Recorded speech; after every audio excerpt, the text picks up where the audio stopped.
जय श्री राधे कृष्णा। आप सभी का दिन शुभ और मंगलमय हो और भगवान श्री कृष्ण की कृपा आप सभी भक्तजनों पर सदा बनी रहे। आज सुनिए कार्तिक मास महात्म्य का अध्याय 17। आज का अध्याय शुभारंभ करने से पहले आपको सुनाते हैं भगवान गणेश और माता लक्ष्मी की कथा। एक समय की बात है, एक गांव में माँ बेटी रहा करती थी। एक दिन वह बेटी अपनी माँ से कहती है कि माँ, गांव के सारे लोग गणेश मेला देखने जा रहे हैं, तो मैं भी मेला देखने जाऊंगी। तब माँ ने कहा कि बेटा तू अभी छोटी है, वहां पर बहुत भीड़ होगी, अगर कहीं गिर गई तो तुम्हें चोट लग जाएगी। फिर लड़की ने माँ की बात नहीं सुनी और कहने लगी कि माँ, मैं तो मेला देखने जाऊंगी, आप मुझे आज्ञा दें ताकि मैं भी गणेश जी भगवान के दर्शन करके आऊं। तो इस तरह अपनी बेटी को जिद करते हुए देखकर उसकी माँ ने उसे 2 लड्डू दे दिए और थोड़ा सा पानी पीने को दे दिया और कहा कि बेटा एक लड्डू गणेश जी भगवान को खिला देना और थोड़ा सा पानी पिला देना, दूसरा लड्डू तुम खा लेना और बाकी बचा हुआ पानी पी लेना, वापस आओगी तब तक तुम्हें भूख लग जाएगी। तो इस तरह वह लड़की अपनी माँ की आज्ञा लेकर गणेश मेला देखने चली गई। मेला खत्म होने पर सारे गांव वाले वापस आ गए, लेकिन वह लड़की घर नहीं आई। मेले में जो गणेश जी की मूर्ति थी, उसके पास वो जाकर बैठ गई और कहने लगी कि गणेश जी एक लड्डू खा लो और पानी पी लो, माँ ने भेजे हैं और कहा है कि एक लड्डू और थोड़ा सा पानी आपके लिए है और दूसरा लड्डू और बचा हुआ पानी मेरे लिए है। पर गणेश जी तो नहीं आए। थोड़ी देर बाद वह कहने लगी कि गणेश जी पहले आपको खाना है, आपके खाने के बाद ही मैं खाऊंगी और मुझे जोरों की भूख लगी है। इस तरह कहती हुई बार बार गणेश जी से वो प्रार्थना करने लगी। कहते कहते सारी रात बीत गई। गणेश जी सोचने लगे कि अगर मैंने एक लड्डू नहीं खाया और पानी नहीं पिया तो यह भूखी ही यहीं पर बैठी रहेगी और घर नहीं जाएगी। यह सोचकर गणेश जी एक लड़के का वेश बनाकर वहां पर आए और कहने लगे कि लाओ मेरा लड्डू और थोड़ा सा पानी। तो उसने कहा, मैं कैसे मान लूं कि तुम गणेश जी भगवान हो। तो गणेश जी भगवान उसके भोलेपन से बहुत ही खुश हुए और अपने असली रूप में आ गए। यह देखकर वह लड़की बहुत ही खुश हुई और भगवान को प्रणाम करके उसने लड्डू और पानी का भोग लगा दिया। तो भगवान ने लड्डू खाया और पानी पीकर उस लड़की से कहा कि बेटा मैं तेरी सच्ची भक्ति से बहुत प्रसन्न हूँ, मांगो तुम क्या मांगती हो। तो वह लड़की मन ही मन सोचने लगी कि क्या मांगू, अन्न मांगू या धन मांगू या अपने लिए अच्छा सा वर मांगू, खेत मांगू या महल मांगू। वह तो मन में सोच ही रही थी कि गणेश जी तो उसके मन की बात जान गए और कहने लगे कि बेटा तुम अपने घर जाओ, जो तुमने मन में सोचा है वह सब कुछ तुम्हें मिल जाएगा। यह सुनकर वह लड़की बहुत खुश हुई और जल्दी जल्दी अपने घर को चली गई और सोचने लगी कि माँ को जाकर बताऊंगी, पर उसकी माँ का तो पीछे चिंता के मारे बुरा हाल था। वो सोच रही थी कि लड़की को कहीं कुछ हो न गया हो, सारी रात उसी के इंतजार में बिता दी। सुबह हुई तो लड़की घर पहुंची तो चिंतित भाव में माँ ने उससे पूछा कि बेटा तुम कैसी हो, इतनी देर कहाँ थी। तो बेटी ने कहा कि माँ जैसे आपने कहा था मैंने तो वैसा ही किया, गणेश जी आए ही नहीं, सारी रात बीत गई। सुबह जब होने वाली थी तब गणेश जी आए, फिर मैंने एक लड्डू और पानी गणेश जी को दिया, उसके बाद ही दूसरा लड्डू और बचा हुआ पानी मैंने पिया। इसलिए गणेश जी ने मुझे आशीर्वाद दिया है कि जो कुछ मैं मांग रही हूँ वह सब कुछ पूरा हो जाएगा। यह सुनकर उसकी माँ बहुत खुश हुई और माँ बेटी के देखते ही देखते जैसा लड़की ने सोचा था वह सब कुछ हो गया। हे गणेश जी भगवान, जैसे आपने उस लड़की की पूजा स्वीकार की वैसे सबकी करना, सुख सौभाग्य सबका बनाए रखना। बोलिए गणेश जी भगवान की जय। आइए अब सुनते हैं माँ लक्ष्मी जी की कथा। इस कथा को सुनने से घर में धन वैभव की प्राप्ति होती है और सुख सौभाग्य बना रहता है। तो प्रेम से बोलिए माँ महालक्ष्मी जी की जय। एक समय की बात है, भद्रश्रवा नाम के एक राजा थे। वे बड़े ही पराक्रमी राजा और उनकी पत्नी का नाम सूरज चंद्रिका था। रानी दिखने में बहुत ही सुंदर और सुलक्षणा थी तथा पतिव्रता नारी थी। उन दोनों को 7 पुत्र तथा उसके बाद में एक कन्या का वरदान मिला था। तो वरदान के अनुसार उन्हें पहले 7 पुत्रों की प्राप्ति हुई, उसके बाद एक कन्या ने जन्म लिया। तो राजा और रानी ने अपनी बेटी का नाम श्यामबाला रखा। एक समय की बात है कि माँ लक्ष्मी जी के मन में आया कि मैं महल में जाकर राजा के राजप्रसाद में रहूं। इससे राजा को दुगनी धन दौलत की प्राप्ति होगी और वह इस धन दौलत से अपनी प्रजा को और भी अधिक सुख दे पाएगा। अगर गरीब के घर में रहूंगी तो वह तो स्वार्थी की तरह केवल अपने ऊपर ही खर्च करेगा। तो यह सोचकर श्री महालक्ष्मी जी ने बूढ़ी ब्राह्मण स्त्री का रूप धारण किया और हाथ में लाठी लेकर लाठी के सहारे धीरे धीरे रानी के महल के द्वार तक पहुंच गई। उन्होंने बूढ़ी औरत का रूप धारण किया था, फिर भी उनके चेहरे पर देवी का सा तेज था। उन्हें देखते ही एक दासी सामने आई और पूछने लगी कि आपका नाम क्या है, कौन से गांव से आई हैं, क्या काम करती हैं, आपका धर्म क्या है।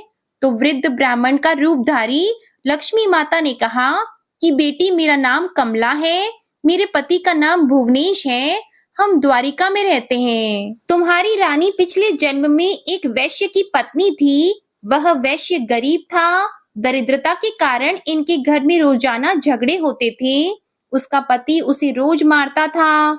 इन्हीं बातों से तंग आकर वह घर छोड़कर चली गई और वन में खाली पेट भटकने लगी। मुझे इसकी दुर्दशा पर दया आ गई और मैंने उसे सुख संपत्ति देने वाली श्री महालक्ष्मी जी की कथा सुनाई थी। मेरे कहने पर उसने श्री महालक्ष्मी जी का व्रत किया था, जिससे लक्ष्मी माता प्रसन्न हुई और इसकी गरीबी दूर हो गई। उसका घर धन दौलत संपत्ति से भर गया। बाद में पति और पत्नी अपने जीवन में सारे सुखों का भोग करते हुए परलोक को चले गए। लक्ष्मी व्रत के कारण वे पहले लक्ष्मी लोक में रहे। उन्होंने जितने साल महालक्ष्मी जी का व्रत किया था, उतने हजारों सालों तक उन्हें वहां पर सुख भोग मिला। उसके बाद तुम्हारी रानी का जन्म राजघराने में हुआ है, परंतु वह तो श्री महालक्ष्मी का व्रत करना भूल गई है। उसे मैं याद दिलाने आई हूँ। तो बुढ़िया माई की बात सुनकर दासी ने उन्हें प्रणाम किया तथा श्री महालक्ष्मी का व्रत किस तरह किया जाता है इसके बारे में पूछा। तो महालक्ष्मी जी ने दासी को पूजा की विधि और व्रत की महिमा बताई। इसके बाद वह दासी माता को प्रणाम करके रानी को यह बताने के लिए अंदर चली गई, लेकिन राज वैभव में रहते हुए रानी को अपने ऐश्वर्य का बहुत ही घमंड था।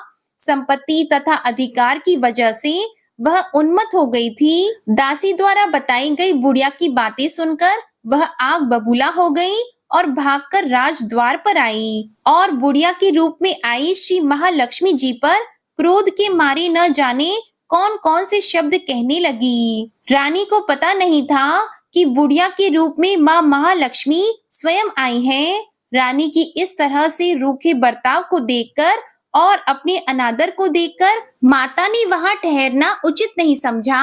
वह सोचने लगी कि इसे तो अपने आप पर बहुत ही घमंड है, मुझे यहाँ से चलना चाहिए।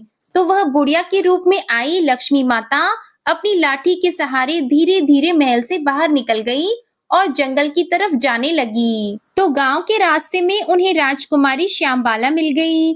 तो श्यामबाला ने बूढ़ी औरत को देखते ही कहा कि माँ जी राम राम, आपको पहले कभी नहीं देखा, कहाँ से आई हो और कहाँ जा रही हो। तो माता लक्ष्मी कहने लगी कि बेटा मैं तो तुम्हारी माँ से मिलने आई थी, उसे उसके पिछले जन्म के बारे में बताने के लिए। तो उसने तो मुझ पर क्रोध किया और मेरा अनादर किया। मैं तो सिर्फ उसे माता लक्ष्मी का व्रत करने के लिए बोली। यह सुनते ही श्यामबाला ने अपनी ओर से माता महालक्ष्मी से माफी मांगी और कहा कि माँ जी आप मुझे व्रत की विधि बता दो, मैं आपके बताए अनुसार व्रत जरूर करूंगी। इस पर माता रानी को उस पर दया आ गई। उन्होंने श्यामबाला को श्री महालक्ष्मी जी के व्रत के बारे में बताया। श्यामबाला ने पूरी श्रद्धा से माँ लक्ष्मी का व्रत रखा। व्रत के फल के प्रभाव से राजा सिद्धेश्वर के सुपुत्र मालाधर से उसका विवाह हो गया। वह धन दौलत ऐश्वर्य वैभव से मालामाल होकर और पति के साथ ससुराल में आनंद से रहने लगी। इधर रानी पर महालक्ष्मी जी का प्रकोप हुआ। प्रकोप के कारण राजा भद्रश्रवा का राज्य और सारा कारोबार नष्ट हो गया। ऐसी हालत में एक दिन राजा ने रानी से निवेदन किया कि हमारा दामाद इतना बड़ा राजा है, इतना धनवान और ऐश्वर्यशाली है, क्यों ना उसके पास जाएं, उसे अपना हाल बताएं, तो वह हमारी मदद जरूर करेंगे। रानी की बात सुनकर राजा ने कहा कि तुम यहीं पर रुको, मैं बेटी और दामाद के पास जाकर आता हूँ। यह कहकर राजा भद्रश्रवा अपने दामाद के पास जाने के लिए रवाना हो गए। उसके राज्य में पहुंचकर एक तालाब के किनारे थोड़ी देर विश्राम करने के लिए ठहर गए। उसी तालाब से पानी लेने आने जाने वाली दासियों ने उन्हें देखा तो उन्होंने बड़ी ही विनम्रता पूर्वक पूछा कि आप कौन हैं? तो उन्हें मालूम हुआ कि वे तो रानी श्यामबाला के पिता हैं। वे दौड़ती हुई रानी श्यामबाला के पास गईं और सारी बात बताई। तो रानी ने दासी के हाथ राज परिधान भेजकर बड़े ठाट से स्वागत और आदर सत्कार करके अपने पिताजी को बुलाया और खूब खातिरदारी की। 2-4 दिन रुकने के बाद में जब राजा भद्रश्रवा लौटने लगे तो उनकी बेटी ने सोने की मोहरों से भरा हुआ घड़ा दिया। जब राजा भद्रश्रवा घर लौट आए तो उन्हें देखकर रानी सूरज चंद्रिका बहुत ही खुश हुई कि फटे पुराने कपड़े पहनकर गए थे और राजा के परिधान में वापस आए हैं, तो बेटी ने खूब सारा धन दिया होगा। फिर राजा ने वह घड़ा अपनी पत्नी सूरज चंद्रिका को दे दिया। जैसे ही उसने घड़े को खोला तो वह कहने लगी कि हाय राम, हे भगवान, इस घड़े में तो कोयले भरे हुए हैं, पर यह तो सब महालक्ष्मी जी के प्रकोप से हुआ था। रानी को बहुत गुस्सा आया। वह सोचने लगी कि मेरी बेटी को धन का घमंड हो गया है और उसने हमारा अपमान किया है। इस बार वह स्वयं अपनी कन्या के पास गई। उस दिन श्यामबाला ने माँ लक्ष्मी का व्रत रखा था। अपनी माँ को आया देखकर वह बहुत खुश हुई और अपनी माँ से भी महालक्ष्मी का व्रत करवाया।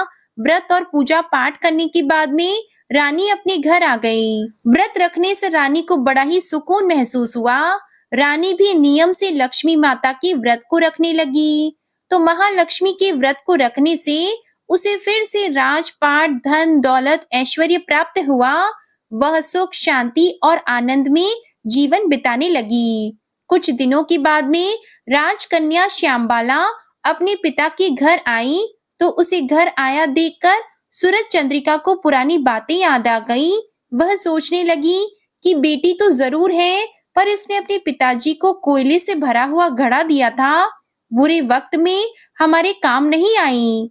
आज भगवान की कृपा से मेरे तो खूब धन धान्य है। इस तरह पुरानी बातों को याद करती हुई सूरज चंद्रिका ने अपनी बेटी के घर आने पर कोई खुशी जाहिर नहीं की। श्यामबाला को अपने पिता के घर पर कोई मान सम्मान भी नहीं मिला, बल्कि उसका अनादर हुआ। उसने इस बात का बुरा नहीं माना। वह कुछ दिन मायके में रही और फिर ससुराल के लिए जाने लगी।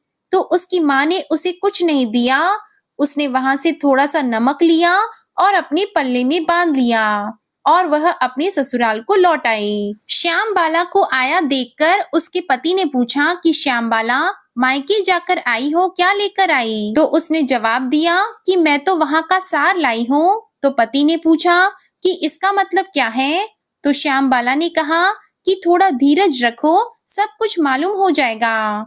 उस दिन श्यामबाला ने सारा भोजन बनाया तो उसमें नमक नहीं डाला और अपने पति को भोजन परोस दिया।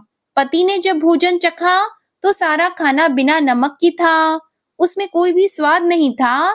तो उसने श्यामबाला से कहा कि आज तुमने ऐसा कैसा भोजन बनाया, इसमें तो कोई भी स्वाद नहीं है।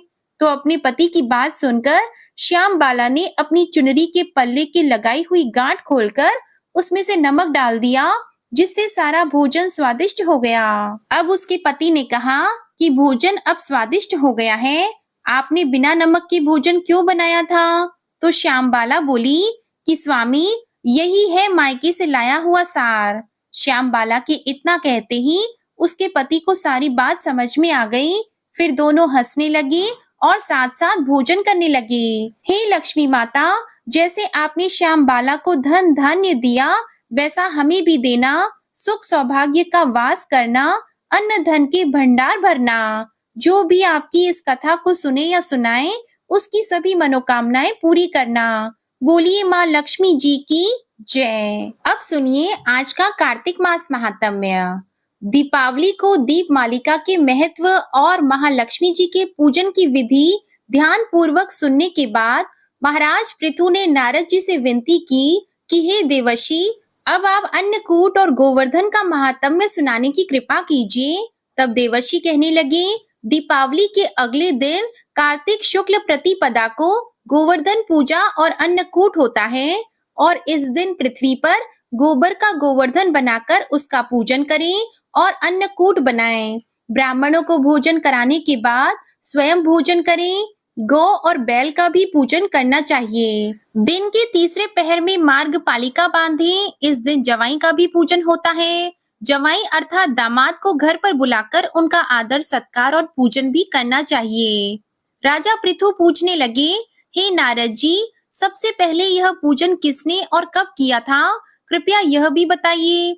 तब देवर्षि नारद जी ने कहा, समुद्र मंथन के समय जब लक्ष्मी जी समुद्र से उत्पन्न हुई, तब विष्णु भगवान के साथ उनका विवाह हुआ। इससे आनंदित होकर समुद्र ने भगवान की स्तुति की। तब भगवान विष्णु ने कहा कि वरदान मांगो। यह सुनकर समुद्र ने कहा, हे भगवान, आप लक्ष्मी जी सहित मेरे यहाँ निवास कीजिए। तब श्री हरि ने कहा कि ऐसा ही होगा और तब भगवान विष्णु लक्ष्मी जी सहित क्षीर सागर में शेष शैया पर अवस्थित हो गए। उसी दिन से आज के दिन दामाद का पूजन प्रारंभ हुआ है। जो कोई कार्तिक सुदी एकम को दामाद का पूजन करता है, वह सब पापों से मुक्त हो जाता है। गोवर्धन पूजा का महत्व बताने के बाद नारद जी कहने लगे, हे राजा पृथु, कार्तिक सुदी दूज को यम द्वितीया कहते हैं। इस दिन यमुना स्नान करके यमराज का पूजन किया जाता है। दीपावली के बाद की इस द्वितीया को भैया दूज भी कहा जाता है। इस दिन भाई अपने घर भोजन ना करें। अगर अपनी बहन ना हो तो गुरु की कन्या भी बहन के समान होती है, इसलिए उसे ही बहन मानना चाहिए। इस दिन बहन अपने भाई की आयु बढ़ाने की कामना से 8 चिरंजीवियों अर्थात मार्कंडेय, बलि, व्यास, हनुमान, विभीषण, कृपाचार्य, अश्वत्थामा और परशुराम जी का विधि पूर्वक पूजन करे। फिर भाई को बुलाकर उसको तिलक लगाते हुए कहे कि हे सूर्य, चंद्रमा, पृथ्वी, समुद्र, वेद, पुराण, तप, सत्य, ब्रह्मा, विष्णु, महेश, देवता और मुनि तथा धर्म मेरे भाई की रक्षा करें और जब तक सूर्य, पृथ्वी आदि स्थित हैं, तब तक मेरे भाई की संतति चले। फिर बहन भाई को तिलक करके भोजन कराए। भाई भी अपनी श्रद्धा और सामर्थ्य के अनुसार बहन को दक्षिणा दे। इतनी कथा सुनने के बाद राजा पृथु ने पूछा, हे देवर्षि, सभी क्षेत्रों में उत्तम कौन सा क्षेत्र है? तब नारद जी ने कहा, हे राजन, सब क्षेत्रों में उत्तम गंगा और यमुना जी का संगम है, जिसमें स्नान आदि करने की इच्छा ब्रह्म आदि देवता भी किया करते हैं। गंगा जी के स्मरण मात्र से अनेक पाप नष्ट हो जाया करते हैं। जो कोई गंगा जी में स्नान करता है, उसके समस्त पाप क्षय हो जाते हैं और उसकी कई पीढ़ियों को परम पद की प्राप्ति हो जाती है। गंगा जी में स्नान करने की अभिलाषा करने मात्र से ही मनुष्य अनेक जन्मों के पापों से मुक्त हो जाता है। गोदावरी, कृष्णा, रेवा, अमरावती, तुंगभद्रा, कावेरी, यमुना, बाहुदा, चैत्रवती, ताम्रपर्णी और सरयू आदि नदियां और सभी तीर्थ गंगा जी में स्थित हैं। काशी क्षेत्र सभी क्षेत्रों में उत्तम है। जो काशी में वास करते हैं, वे जीवन मुक्त हो जाते हैं। जो व्यक्ति काशी क्षेत्र का स्मरण करते हुए अपने शरीर का त्याग करता है, वह भी मोक्ष प्राप्त कर लेता है। नैमिषारण्य तीर्थ में सूत जी से इतनी कथाएं सुनने के बाद ऋषि मुनियों ने निवेदन किया कि हे सूत जी, अब आप कृपा करके भगवान के चरणों से उत्पन्न हुई गंगा जी का महात्म्य सुनाइए। तब सूत जी बोले, हे ऋषियों, इस संबंध में नारद मुनि ने जो कुछ भी राजा पृथु से कहा था, वही मैं तुमको सुनाता हूँ। ध्यान से सुनो। समस्त देवताओं और दैत्यों को उत्पन्न करने वाले महर्षि कश्यप जी की 2 पत्नियां थीं। एक पत्नी का नाम अदिति था और दूसरी का नाम दिति। अदिति के पुत्र देवता कहलाए और दिति से दैत्यों की उत्पत्ति हुई। भाई होते हुए भी देवताओं और दैत्यों में जन्म से ही परस्पर वैर भाव चल रहा था। कालांतर में प्रहलाद जी का पौत्र और विरोचन का पुत्र दैत्यराज बलि दैत्यों का राजा बना।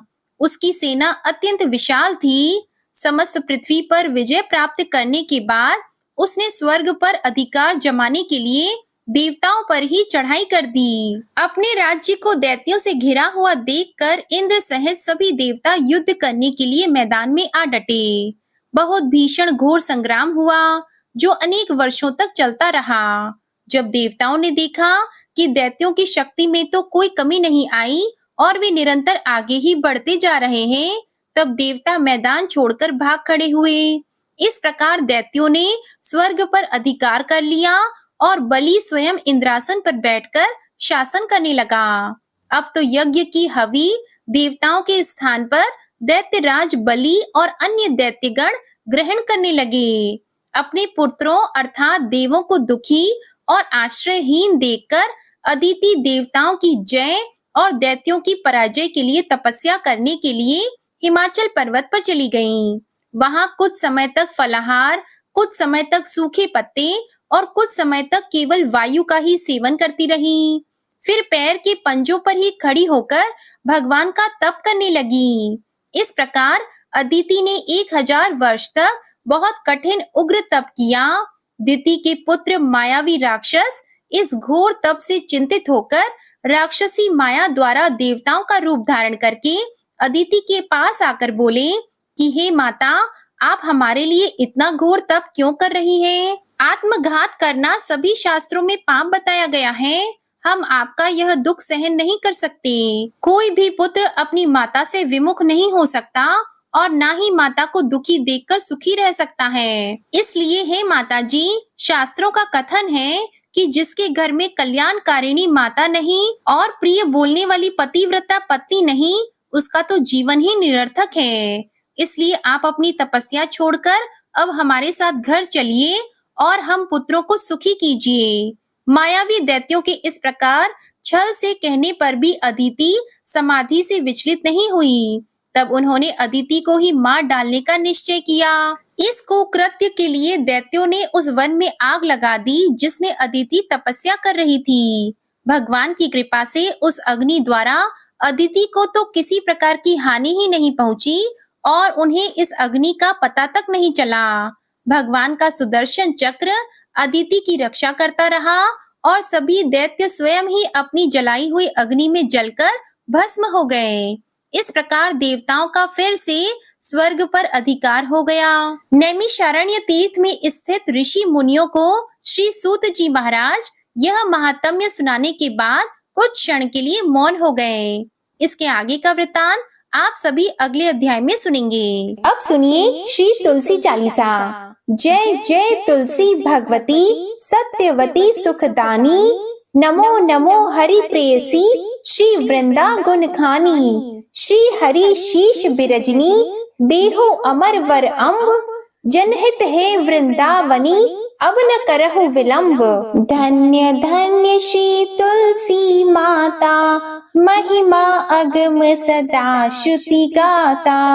हरि के प्राण हो से तुम प्यारी, हरि ही हेतु कीन हो तप भारी। जब प्रसन्न है दर्शन दीन हो, तब कर जोरी विनय उस कीन हो। हे भगवंत कंत मम होहु, दीन जानी जन छाड़हु छोहु। सुन लक्ष्मी तुलसी की बानी, दीन हो शाप कद पर आनी। उस अयोग्य वर मांगन हारी, हो विटप तुम जड़ तनुधारी। सुनी तुलसी ही शप्यो ते ही ठामा, करहु वास तुहु नीचन धामा।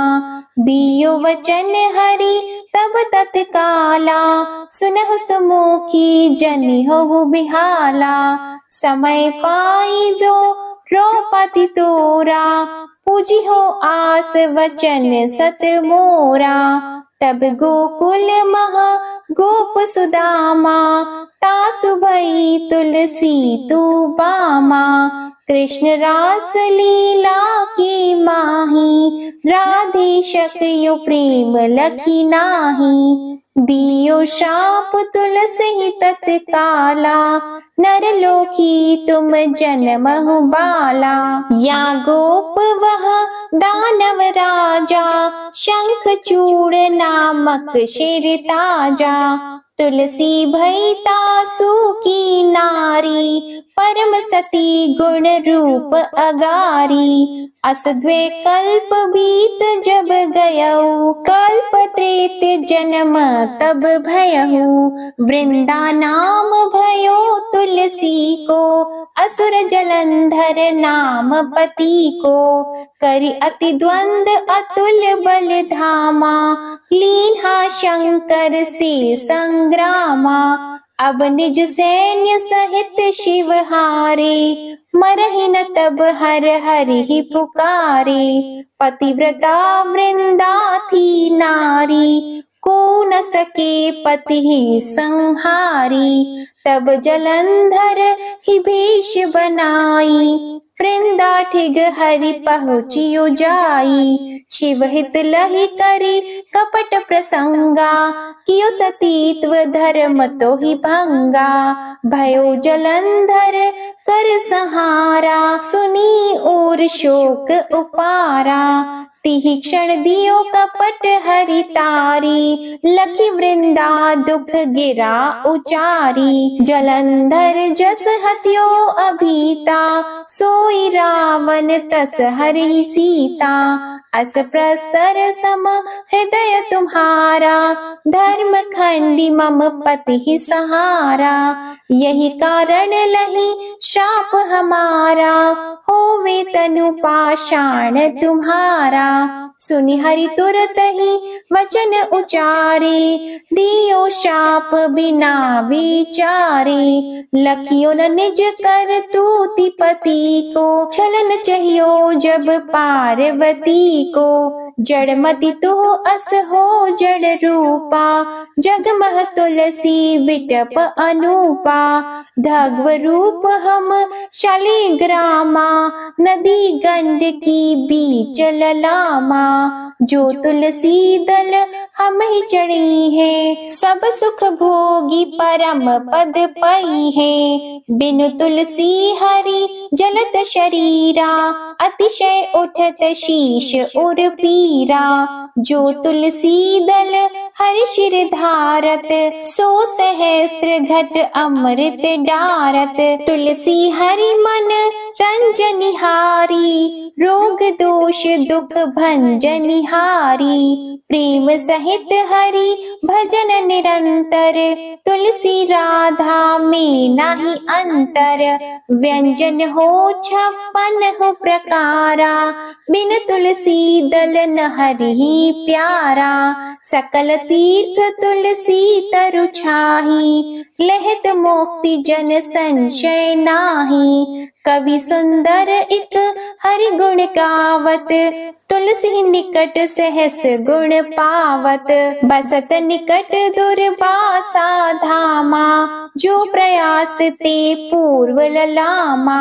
पाठ करहि जो नित नर नारी, होहि सुख भाषहि त्रिपुरारी। तुलसी चालीसा पढ़ी तुलसी तरु ग्रह धारी, दीप दान कर पुत्र फल पावहि बंद्यहु नारी। सकल दुख दरिद्र हरिहार, है परम प्रसन्न। आशीर धन जन लड़हि ग्रह, बसहि पूर्ण अत्र। लाहि अभिमत फल जगत, मह लाहि पूर्ण सब काम। जे दल अर्पहि तुलसी तहाँ, सहस बसहि हरि राम। तुलसी महिमा नाम लख, तुलसी ही सूत सुख राम। मानस चालीसा रचियो जग, मह तुलसी दास। तुलसी चालीसा समाप्त। प्रेम से बोलिए तुलसी माता की जय। अब आप सुनिए तुलसी माता की आरती। तुलसी महारानी नमो नमो, हरि की पटरानी नमो नमो। तुलसी महारानी नमो नमो, धन तुलसी पूर्ण तप कीनो, शालिग्राम बनी पटरानी, नमो नमो तुलसी महारानी, नमो नमो हरि की पटरानी, नमो नमो।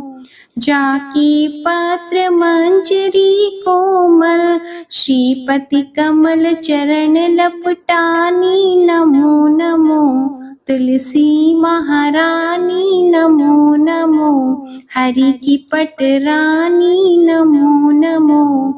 कौन से महीने बोई रानी तुलसा, कौन से महीने हुई हरियाली, नमो नमो।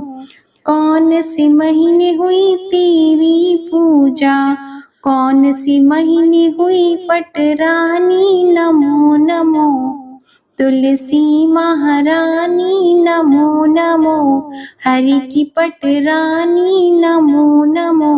आषाढ़ मास में बोई रानी तुलसा, सावन मास में हुई हरियाली, नमो नमो तुलसी महारानी, नमो नमो।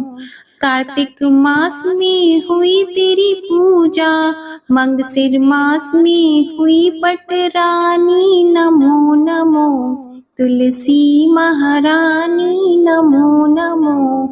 धूप दीप नैवेद्य आरती, पुष्पन की वर्षा बरसानी, नमो नमो तुलसी महारानी, नमो नमो। 56 भोग 3600 व्यंजन, बिन तुलसा हरि एक न मानी, नमो नमो तुलसी महारानी, नमो नमो।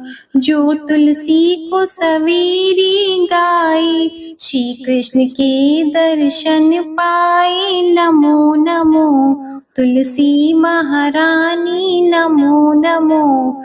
जो तुलसी को दोपहर में गाए, खीर खांड का भोग लगाए, नमो नमो तुलसी महारानी, नमो नमो। जो तुलसी को सांझ को गाए, श्री कृष्ण की आरती उतारे, नमो नमो तुलसी महारानी, नमो नमो। जो तुलसी को रात को गाए, श्री कृष्ण के चरण दबाए, नमो नमो तुलसी महारानी, नमो नमो। सभी सखी मैया तेरो यश गावे, भक्ति दान दीजिए महारानी, नमो नमो तुलसी महारानी, नमो नमो तुलसी महारानी, नमो नमो हरि की पटरानी, नमो नमो। प्रेम से बोलिए श्री तुलसी माता की जय। भगवान श्री विष्णु जी की जय। शालिग्राम भगवान जी की जय। आप सभी को आज की कथा और वीडियो में आनंद आया हो तो वीडियो को लाइक जरूर कीजिएगा। कमेंट में भगवान विष्णु जी, माता तुलसी जी और भगवान शालिग्राम जी की जय जरूर लिखिएगा और चैनल को भी सब्सक्राइब करिएगा। इसी के साथ आज आप हमारे चैनल पर कार्तिक अमावस्या की कथा और संतोषी माता की व्रत कथा भी जरूर सुनिएगा। जय श्री कृष्णा।